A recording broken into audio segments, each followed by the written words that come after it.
had their moment in the hallway, where the nice scene, even though it could have been deeper, though, but it's McDonald, you of all people should understand. Shouldn't we see McDonald understanding? Shouldn't we see his reaction to this? But instead, McDonald's treated as just there for no reason. And that really bothers me, because if you're going to create character and you're going to create beats and moments, you have to keep that narrative going, and they just have McDonald standing by passively. It's such a missed opportunity with him, whether he leaves the command center or he's doing some kind of, maybe he's the one that sends Lisa. That's a moment when he gets Lisa and says, he's worried, go. You have to tell him to get out. They're going to kill him. It needs something, and McDonald is just not even essential anymore. He's just a prop. Yes. He doesn't really do much of anything. I don't. Did you guys notice the random gorilla walking to the command center? That's in the back there, yeah. And then the guy at the command center shoving him away. Yeah. And I'm like, what was the whole point of that? And why are there still gorillas in the command center? Why are there still apes in the command center when there's a revolution going on? I mean, it's a group of guys in all black, and then all of a sudden, just this orange, the red jumpsuit gorilla walks up, and the guy at the command center to the left of Breck just shoves him away, and then another gorilla walks behind him like they're doing their normal jobs. It was just kind of why are there gorillas in this command center here? Like that maybe that would have been a moment where a gorilla is about to start some problem in the command center, and we see him wrestle to the ground. Yeah. Rather than him just shoving the gorilla away. Yeah. Whenever the guy answered the phone and went, yes, I understand. I just want him to go, yes, I understand. We're fucked. Wait, I have a solution. Pulls out a gun and shoots himself. Ooh, I don't think we would have gotten our G rating at that point, Sean. Especially because McDonald would have had paint thrown on his face, I think, if the language holds true. All right, does anybody get Why were they holding units 4 and 6 in reserve? Why weren't they coming from another area? Why weren't they coming from bring in units 4 and 6 from whatever? I mean, they shot units 4 and 6, and they had to give Breck the line to say, "Hey, bring on units 4 and 6." But why weren't they coming from someplace else? Why weren't they coming from another area that was secure?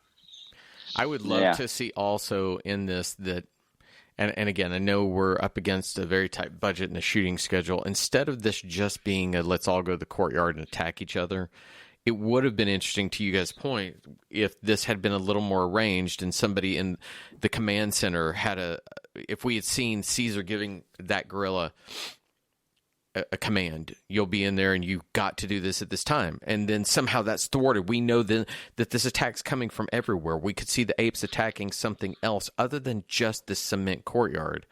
Then that would even create more of that chaos of what you need and where it is. Oh my God, they're attacking this or there. You've seen that kind of movie before, and it just seems like a very missed opportunity. I hope that it wasn't that Dane wanted so badly to evoke those images of the riots, which I think is very brave for 1972 when that's occurring, to try and make a kiddie film that's talking about these things and miss out then on telling this other bigger story. Because I don't know that would have added too much to their production schedule to add in. You're already shooting the footage. All we're saying is add in a couple more beats of how that footage is shot. Well, I'm going to go back to the fact that there's this small little shoving of a gorilla off of the command center by one of the other guys in the command center. Like, what was that even for? Why was that even? Who told the extras to do that in the background, and what did it mean? Because if I were an extra doing that kind of stuff as a director, I'd be like, "What is this shit? Stop that!" Right? You're interrupting my scene.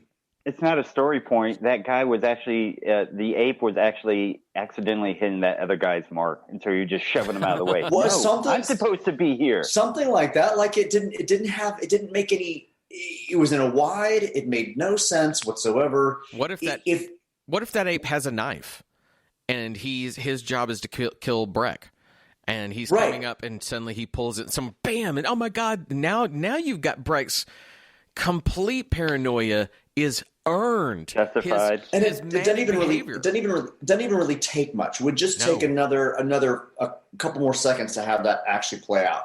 And that's how you can actually involve McDonald into the moment. If the gorilla grabs him by the sleeve and the knife comes out to Breck and then somebody catches it before it goes into Breck, and McDonald is passive about the moment for just that second, just something. And it doesn't have to be big and choreographed. It could just be a quick little shot. Man, something. I've said this so many times in so many of these movies. If only they were given a little more time and a little more money.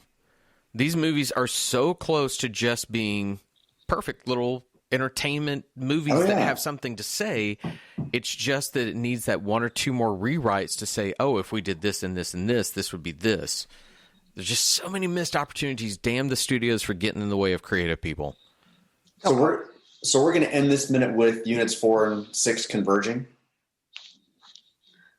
Yes, Sean? Yeah. Yes. Okay. Yep. So where's 5? Where's unit 5? Well, I don't know why it's 4 and 6. 5, nah, they kind of fuck off. So we don't want to bring them into this one. Maybe 5's the one that's under the net. I know. Then where's 1 and 3? Like it's just 4 and 6 is like a units 4 and 6. It's like a SEAL Team 6. There's not actually a SEAL Team 1 through 5. They just named it that way to confuse people. Okay. See, these are actually, since it's the 60s and 70s, that group is off smoking pot and drinking beer. They really haven't gotten how bad things are. And we're going to cut to them eventually, and they're just kicking back and having a few. Yeah.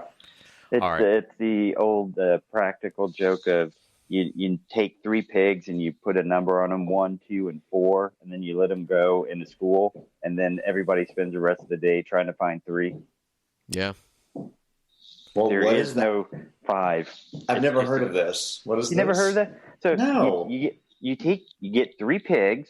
Okay. You write a number on them. You write a 1, a 2, and a 4, and then you let them go into school, and everybody finds 1, 2, and 4, and they spend the rest of the day trying to find 3, which doesn't exist.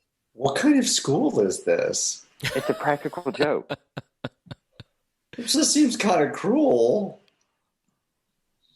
And how old are these kids? Can they count? They may not realize 3 is missing. High school.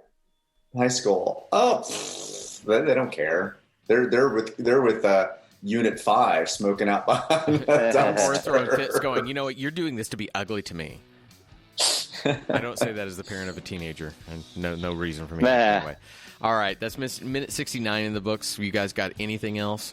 No, let's get to Friday. Let's get to Friday. Ooh, I all of a sudden got like over flooded in the earphones with all 3 of us. Well, that was really well. No. I hope I don't have to fix that in post. But anyway, minute 69. We'll be back tomorrow. Everyone have a great day. Bye. Bye, everybody. The minute of the apes. The minute